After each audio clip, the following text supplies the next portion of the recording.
Hello दोस्तों, आज हम जानेंगे चतुर्थ भाव के बारे में। तो आइए शुरू करते हैं। चतुर्थ भाव के नाम केंद्र, कंटक, सुख, पाताल, वाहन है। चतुर्थ भाव से जातक समृद्धि, सुख, आभूषण, ससुर, पत्नी का पिता एवं संपन्नता का बोध होता है। चतुर्थ भाव से हम माता को भी जानते हैं। इस भाव से मकान, पशुधन, वाहन प्राप्ति, जायदाद, बाग बगीचा इत्यादि के विषय में विचार किया जाता है। चतुर्थ भाव से माता, माता का स्वास्थ्य, माता से संबंध एवं माता का सुख के विषय में जानकारी मिलती है। चौथे भाव का संबंध जीवन के आनंद से भी है।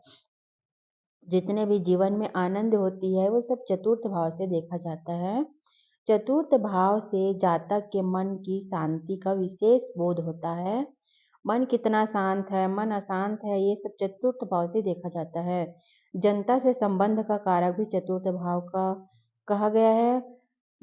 व्यक्ति के जनता से संबंध कैसा है उसको हम चतुर्थ भाव से देखते हैं। इसे हृदय स्थल का भी कारक माना जाता है। चतुर्थ भाव का कारक ग्रह चंद्रमा एवं बुध है। चतुर्थ भाव का तत्व जल है। पंचम भाव के नाम पंचम, सूत, पड़फर, त्रिकोण, बुद्धि ये सब देखते हैं। पंचम भाव से जातक संतान, उनकी संख्या, संतान की संख्या कितनी होगी, संतान कितना होगा, उनकी आयु कितनी होगी, उनका चरित्र कैसा होगा, रंग रूप, स्वास्थ्य, उन्नति, प्रसिद्धि इत्यादि का ज्ञान होता है। संतान योग्य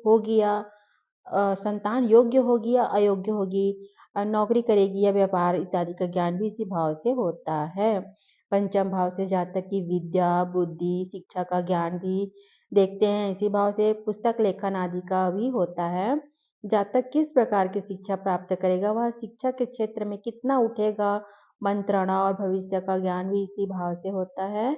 यह भाव प्रेम एवं उपासना का भी कारक है, लव रिलेशन का भी भाव है। नीति धन मिलने के उपाय, शास्त्र ज्ञान, लॉटरी, सट्टा, जुआ, यश का बोध, ये सब का ज्ञान भी पंचम भाव से होता है।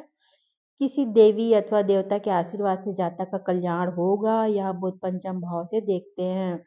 पंचम भाव में शुभ ग्रह होने पर कम प्रयासों से भी, कम प्रयत्न करने पर भी जातक को विशेष सफलता होती है। अगर पंचम भाव में शुभ ग्रह हो तो जातक की ईमानदारी और मानसिक चेतना का बोध भी पांचवें भाव से होता है। पंचम भाव का कारक ग्रह गुरु है। पंचम भाव का तत्व है अग्नि तत्व। अब आते हैं षष्ठ भाव में, छठवां भाव में। षष्ठ भाव के नाम क्या है, त्रिक, द्वेष, रोग, शत्रु, रीढ़ और रोग को हम छठवें भाव से देखते हैं। षष्ठ भाव से जातक की बीमारी, रोग, कष्ट, कर्जा, गुलामी एवं लंबी बीमारी का बोध होता है। षष्ठ भाव से सौतेली माँ को भी देखते हैं। झगड़ा, मुकदमा, पत्नी से अनबन एवं मामा मासी के विषय में ज्ञात होता है। शत्रुता से नुकसान कितना होगा, धोखा या विश्वासघात भी हम इस भाव से देखते हैं। षष्ठ भाव के नाम त्रिक, द्वेष, रोग है, ठीक है, और विश्वासघात, बोध इसी भाव से देखते हैं। जातक के शरीर की पाचन शक्ति का बोध भी षष्ठ भाव से होता है। आयुर्वेद के अनुसार शरीर में त्रिदोष की मात्रा का संबंध भी इस भाव से होता है। वात, पित्त, कफ को भी हम इसी भाव से ही देखते हैं। इस भाव का संबंध जातक की दूरदर्शिता, दूर के स्थिति को मापने की स्थिति जो होती है वो देखते हैं, और अंत प्रेरणा का बोध होता है, अंततः प्रेरणा का बोध होता है। जातक के भाग्य में आने वाले कुसमय, खराब समय या परेशानियों का ज्ञान भी इस भाव से हो जाता है। यह भाव ऋण का भी बोध कराता है। ऋण कितना होगा, कर्जा छूटेगा या नहीं छूटेगा, कर्जा कितना होगा, कर्जा होगा या नहीं होगा, इस भाव से देखा जाता है। जातक के संबंधियों की आर्थिक स्थिति कैसी होगी, जातक को उसके संबंधियों का सहयोग मिलेगा या नहीं मिलेगा, जातक के प्रति उनका व्यवहार कैसा होगा इत्यादि का ज्ञात भी इसी भाव से होता है।